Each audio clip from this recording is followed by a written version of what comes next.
सो बेटा ये question 35, two satellites A and B are revolving around a planet. दो satellites है, आर्टिफिशियल सैटेलाइट्स जो हमारे साइंटिस्ट बनाते हैं, और वो एक प्लैनेट के राउंड में घूम रहे हैं। अब प्लैनेट यानी हमारी अल्टीमेटली अर्थ, यस, हाँ। Their period of revolution are 1 hour and 8 hours respectively. पहला जो सैटेलाइट है उसका पीरियड ऑफ रिवोल्यूशन, पीरियड यानी एक रिवोल्यूशन कंप्लीट करने के लिए लगने वाला समय, टाइम। पहले सैटेलाइट ए का क्या है रे बाबू पीरियड 1 आवर, और दूसरा सैटेलाइट यानी सैटेलाइट बी, इसका पीरियड क्या है रे बाबू 8 आवर। फिर the radius of orbit of satellite B is 4 into 10⁴ kilometre. जो बी सैटेलाइट है उसका रेडियस दिया है 4 इंटू 10⁴ किलोमीटर। तो find the radius of orbit of satellite A. तो सैटेलाइट ए जो है उसका रेडियस फाइंड करना है हमें। तो यहां बेटा हम पहले फिगर समझेंगे ताकि आपको प्रॉब्लम की आइडिया आ जाए। तो बरोबर ध्यान दो, देखो बेटा ये है प्लैनेट, प्लैनेट यानी यहाँ पे ये जैसी हमारी अर्थ, ये सेंटर उसका, ये उसका रेडियस, क्लियर, अर्थ का रेडियस। अच्छा, तो अब ये बेटा पहला सैटेलाइट, ये सैटेलाइट ए, और ये गोल घूम रहा है अर्थ के राउंड में। हाँ, तो इसका रेडियस जो है गोल घूमने का, इसका रेडियस सेंटर से गिना जाता है। अभी यहाँ हमें अर्थ के रेडियस की ज़रूरत नहीं है, तो हमें ये रेडियस चाहिए सैटेलाइट का। तो ये रेडियस बेटा हम लेंगे आर ए। तो ये बेटा सैटेलाइट ए, और एक दूसरा सैटेलाइट है बी, ये भी गोल घूम रहा है ऐसे। तो ये बेटा सैटेलाइट बी, इसका रेडियस ये वाला बेटा आर बी। हाँ, तो अब ये जो सैटेलाइट ए है इसको गोल घूमने के लिए, मतलब एक रिवोल्यूशन कंप्लीट करने के लिए, देखो यहां से ये ऐसा गोल घूमते हुए यहां आया, तो इसको एक रिवोल्यूशन कंप्लीट करने के लिए जो टाइम लगता है उसको बोला जाता है उसका पीरियड, या दूसरा नाम टाइम पीरियड, या तीसरा नाम पीरियोडिक टाइम। तो इसका सैटेलाइट का बेटा, सैटेलाइट ए का पीरियड हम लेंगे टी ए। कितना लेंगे? और ये टी ए हमें दिया है 1 आवर, क्लियर क्या? और ये सैटेलाइट बी, ये भी गोल घूम रहा है, तो इसको एक रिवोल्यूशन, एक चक्कर मारने के लिए जो हो टाइम लगा, ये इसका पीरियड यानी टी बी, और ये दिया है हमें 8 आवर। कितना रे बाबू? और बी जो सैटेलाइट है इसका ये रेडियस दिया है, मतलब इसके ऑर्बिट का रेडियस आर बी हमें दिया है 4 इंटू 10⁴ किलोमीटर। और ए वाला जो सैटेलाइट है उसके ऑर्बिट का ये रेडियस हमें पूछा है, तो ये क्वेश्चन मार्क। क्लियर है बाबू? यस। तो यहां अभी आंसर में पहले हम लिखेंगे डाटा गिवन। तो डाटा गिवन, तो पहले हमें क्या दिया है? टी ए, यानी ए सैटेलाइट का पीरियड 1 आवर। फिर टी बी, बी सैटेलाइट का पीरियड 8 आवर्स। और फिर हमें दिया है आर बी, मतलब बी सैटेलाइट का ऑर्बिट का रेडियस वो है 4 इंटू 10⁴ किलोमीटर। और हमें पूछा है आर ए, क्वेश्चन मार्क। तो इस पूरे प्रॉब्लम में आप देखेंगे दो ही बातें की है, एक तो रेडियस है और दूसरा पीरियड है। तो फिर रेडियस और पीरियड अगर दो ही बातें हैं तो हमारे पास केपलर साहब ने बताया हुआ केपलर्स थर्ड लॉ है। क्या है? Kepler's third law, planetary motion. Yes, तो by Kepler's third law of planetary motion, क्या फार्मूला है बेटा हमारे पास? T² is directly proportional to R³। और ये हमने ऑलरेडी क्वेश्चन जो है ऑलरेडी थ्योरी पार्ट में डिराइव किया है। थ्योरी पार्ट में डिराइव किया है। तो T square is directly proportional to R cube. लेकिन बेटा यहाँ दो केसेस है, क्योंकि सैटेलाइट दो दिए हैं, सैटेलाइट ए और सैटेलाइट बी, तो फिर टी के जगह आएगा T A upon T B square, वैसा ही प्रोपोर्शनलिटी की जगह इक्वल टू और आर के जगह R A by R B cube, वैसा ही। आपका प्रश्न सर टी के जगह T A by T B क्यों आ गया? क्योंकि दो केसेस है, एक सैटेलाइट है और ये दूसरा सैटेलाइट, सैटेलाइट ए और सैटेलाइट बी, इसलिए टी के जगह T A by T B square, वैसा ही। प्रोपोर्शनलिटी यानी अल्टीमेटली इक्वल टू ही होता है, और आर के जगह R A by R B. Sir क्यों? क्योंकि फिर से वही बात, दो केसेस सैटेलाइट ए और सैटेलाइट बी, तो ये R A by R B, A satellite का ऑर्बिट का रेडियस अपॉन ये बी सैटेलाइट का ऑर्बिट का रेडियस। तो इसमें देखो चार वैल्यूज है, T A, T B, R A, R B. इसमें से तीन वैल्यूज हमें पता है। कौन सी पता है? टी ए पता है, टी बी पता है, उसके बाद आर बी भी पता है, और हमें क्या फाइंड करना है? आर ए फाइंड करना है। चलो वैल्यू रखो फिर। टी ए की वैल्यू 1, टी बी की वैल्यू 8 स्क्वायर, वैसा ही आर ए फाइंड करना है, अपॉन आर बी दिया है 4 into 10 to the power 4 power 3, वैसे ही 1 का स्क्वायर कितना होता है रे बाबू? 1 ही होता है। 8 का स्क्वायर 64, ये आर ए का क्यूब, वैसे ही। और ये 4 का क्यूब कितना होता है बाबू? 4 का क्यूब, 4 का क्यूब यानी 4 इंटू 4 इंटू 4, 3 टाइम्स। तो 4 4 जा 16, 16 4 जा 64, तो ये आ गया बेटा 64। और ये 10 टू द पावर 4 का पावर 3, तो ये वैसे ही लिखेंगे 10 टू द पावर 4 का पावर 3। यस, अब इधर जगह नहीं इसलिए मैं इधर लिख रहा हूं। तो ये 1/64 वैसे ही, 1/64 वैसे ही, 1/64 इंटू ये डिनोमिनेटर अगर इधर लाया तो मल्टीप्लाई हुआ 64 इंटू 10 टू द पावर 4 का पावर 3, ये इक्वल टू वैसे ही और आर ए क्यूब वैसे ही। तो ये 64 क्या हो गया? कैंसल। तो बचा क्या? 10 टू द पावर 4 का पावर 3 और ये आर ए का पावर 3, पावर 3 भी कैंसल। तो ये बेटा बचा 10 टू द पावर 4 और ये R A. Left equal to right, so right equal to left, so R A equal to 10 to the power 4 kilometre. ये आ गया answer.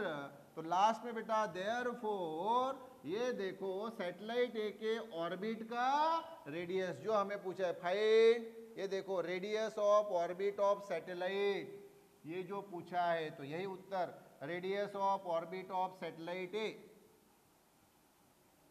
Radius of orbit of satellite A is ये वाला बेटा 10 to the power 4 kilometre. Answer clear क्या बाबू? बोलो yes yes. So बेटा ये question 36, find the gravitational force between the sun and the earth. Sun और अर्थ, हमारी अर्थ और हमारा सन, इनके बीच में ग्रेविटेशनल फोर्स यानी फोर्स ऑफ अट्रैक्शन। सन और अर्थ के बीच में क्या है? फोर्स ऑफ अट्रैक्शन है। तो फोर्स ऑफ अट्रैक्शन हमें पूछा है। Given mass of sun equal to 1.99 into 10 to the power 30 kg। Sun का मास दिया है और वो ध्यान भी रखिए 1.99 यानी nearly about 2 into 10 to the power 30 kg। और mass of earth equal to 5.98 into 10 to the power 24 kg। 5.98 यानी 6 into 10 to the power 24 kg। तो सन का मास दिमाग में रखो और अर्थ का मास भी दिमाग में रखो। तो क्या है सन का mass? 2 into 10 to the power 30 और अर्थ का mass 6 into 10 to the power 24 kg।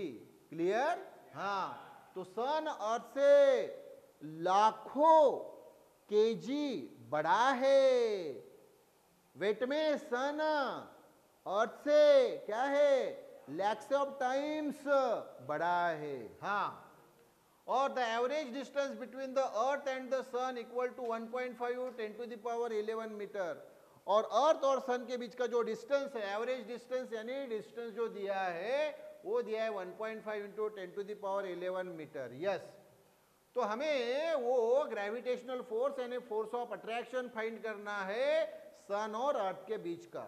तो पहले तो मैं आपको फिगर बताता हूं। देखो मैंने आपको बताया कि भाई ये एक बॉडी है और हाँ अच्छा सन है, तो थोड़ी बड़ी बॉडी ड्रॉ कर लेता हूँ। ये सन और ये अर्थ, ये इसका सेंटर, ये इसका सेंटर, तो इनके बीच का डिस्टेंस जो है ये आर। ये सन तो इसका मास मान लीजिए m1, ये अर्थ तो इसका मास है m2। क्लियर? तो सन अर्थ को क्या कर रही है? अट्रैक्ट, और अर्थ सन को अट्रैक्ट कर रहा है ना? यस, दोनों एक दूसरे को अट्रैक्ट कर रहे हैं। तो फिर यहाँ आपका प्रश्न होगा कि सर सन अर्थ को अट्रैक्ट कर रहा है, अर्थ सन को अट्रैक्ट कर रही है, तो फिर अर्थ सन के राउंड में घूम रही है, अर्थ सन के राउंड में घूम रही है, तो सन अर्थ के राउंड में क्यों नहीं घूम रहा है? नहीं, देखो यहां जो दो बॉडीज है इसमें बड़ी बॉडी कौन सी है? सन, और छोटी बॉडी कौन सी है? अर्थ। तो बड़ी बॉडी जो है उसका पावर चलेगा, किसका पावर प्रभुत्व चलेगा? बड़ी बॉडी सन का, इसलिए सन अर्थ के राउंड में नहीं घूमता, अर्थ सन के राउंड में घूमती है। क्लियर? अच्छा, लेकिन दोनों के बीच में क्या है बताओ? फोर्स ऑफ अट्रैक्शन एफ, मतलब सन अर्थ को एफ इतने फोर्स से अट्रैक्ट कर रही है, अर्थ भी सन को एफ इतने फोर्स से ही अट्रैक्ट कर रही है। तो हमें जो डाटा गिवन है ये बताओ। तो देखो डाटा गिवन, अच्छा तो देखो पहले मास ऑफ सन, मास ऑफ सन, तो ये m1 लेंगे हम, कितना दिया रे बाबू? 1.99 10 टू दी पावर 30 kg। उसके बाद में क्या दिया है? मास ऑफ अर्थ, ये m2 लेंगे हम, ये कितना? 5.98 10 टू दी पावर 24 kg। और दोनों के बीच का जो डिस्टेंस दिया है ना, डिस्टेंस दिया है ये r। यस, तो डिस्टेंस बिटवीन देम यानी r equal to 1.5 into 10 to the power 11 metre. तो मैंने आपको बिल्कुल चैप्टर के स्टार्टिंग में ही दूसरे ही क्वेश्चन में न्यूटन्स लॉ ऑफ ग्रेविटेशन बताया। क्या बताया? न्यूटन्स लॉ ऑफ ग्रेविटेशन, दूसरा ही क्वेश्चन, सेकंड क्वेश्चन ही था। तो देखो by Newton's law of gravitation, Newton साहब ने जो लॉ दिया है वो है F equal to G m1 m2 upon r square. F यानी ये दो बॉडी के बीच का फोर्स ऑफ अट्रैक्शन, G यानी यूनिवर्सल ग्रेविटेशनल कांस्टेंट जिसकी वैल्यू फिक्स होती है 6.67 10 टू द पावर -11। ये आपको ऑलरेडी मैंने दसों बार बताई है। m1 यानी पहली बॉडी सन का मास, m2 यानी दूसरी बॉडी अर्थ का मास, और r यानी उन दोनों के बीच का डिस्टेंस। तो चलो रखो भरा, g है 6.67 10 टू द पावर -11। m1 यानी पहली बॉडी सन, उसका मास 1.99 10 टू द पावर 30। m2 यानी दूसरी बॉडी अर्थ, उसका मास 5.98 10 टू द पावर 24। r यानी दोनों के बीच का डिस्टेंस r का स्क्वायर। क्या रे बाबू? तो r कितना दिया है? 1.5 10 टू द पावर 11। स्क्वायर है तो यही नंबर डबल लिखना मल्टीप्लिकेशन में। क्लियर क्या?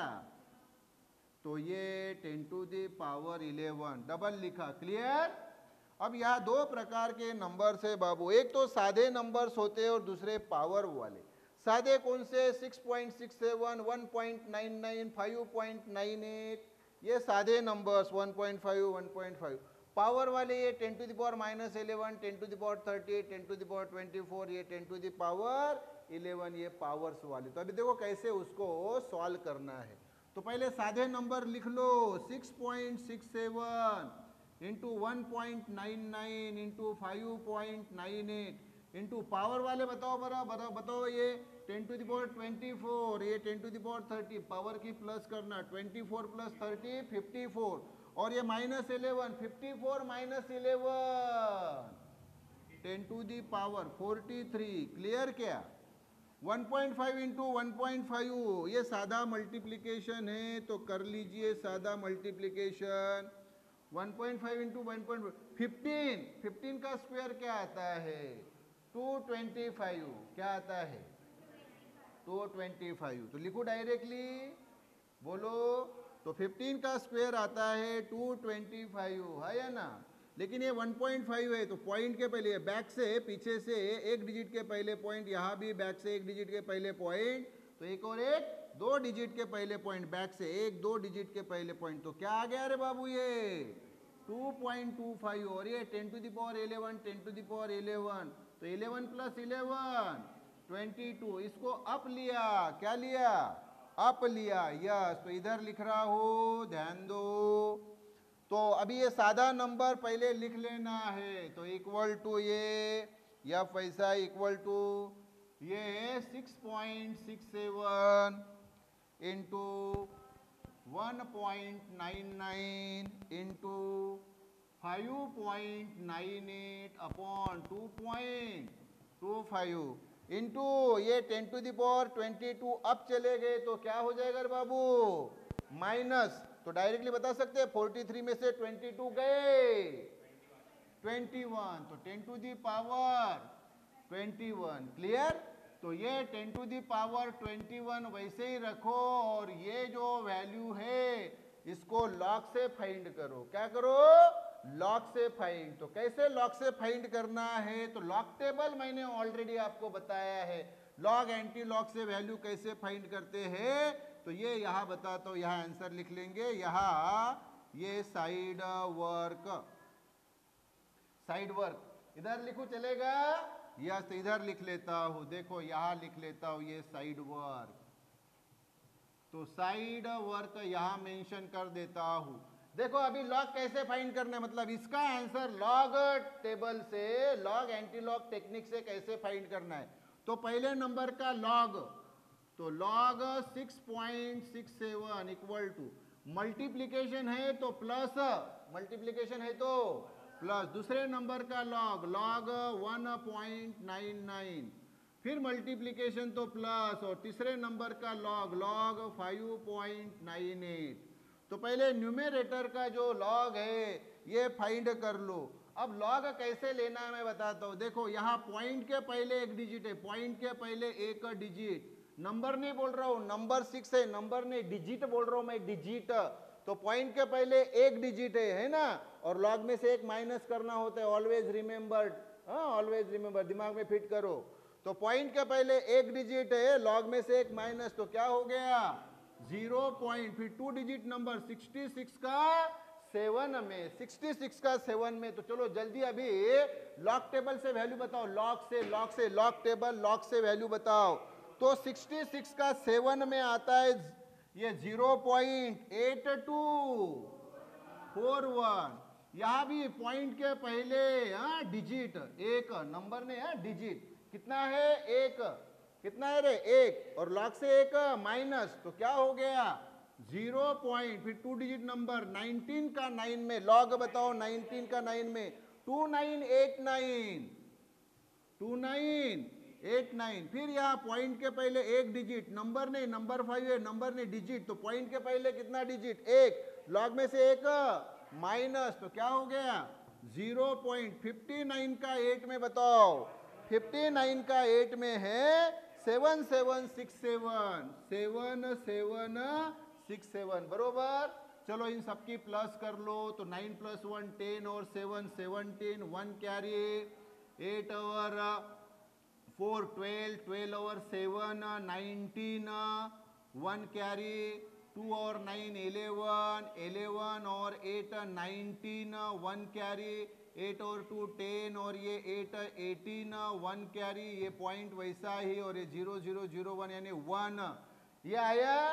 अब डिवीजन में एक नंबर है ना, तो डिवीजन रही तो माइनस, देखो मल्टीप्लिकेशन रहा तो लॉग में क्या होता है प्लस, और डिवीजन रही तो लॉग में क्या होता है माइनस, तो माइनस, और ये अभी डिनोमिनेटर में नंबर है उसका log, log 2.25।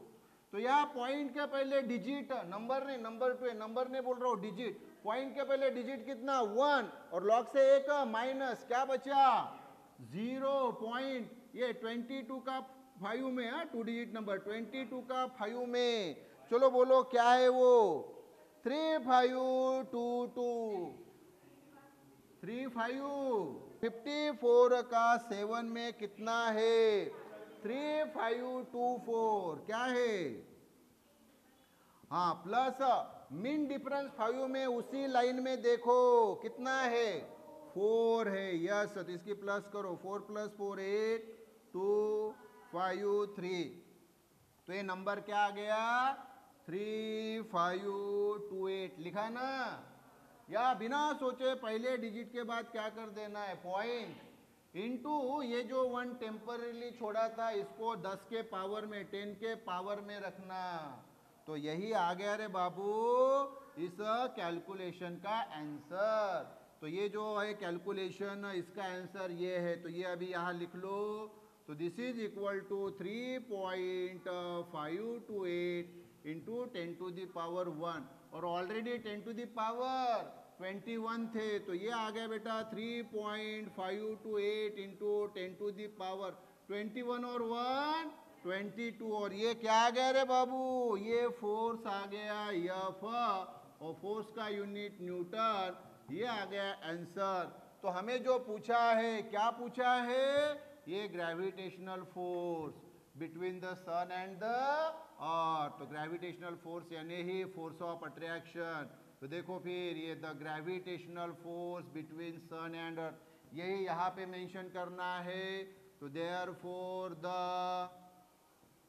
gravitational force of the gravitational force between बोलो the sun and the earth is ये इतना कितना रे बाबू 3.528 10⁻22 न्यूटन, आंसर क्लियर कह रहे बाबू। हाँ तो ये लॉग वर्क जो है ये हमने साइड वर्क में लिखा, हाँ इस साइड वर्क को रफ वर्क नहीं समझना, साइड वर्क ये हेल्पिंग एजेंट होता है मेन वर्क का, क्लियर क्या, बोलो यस या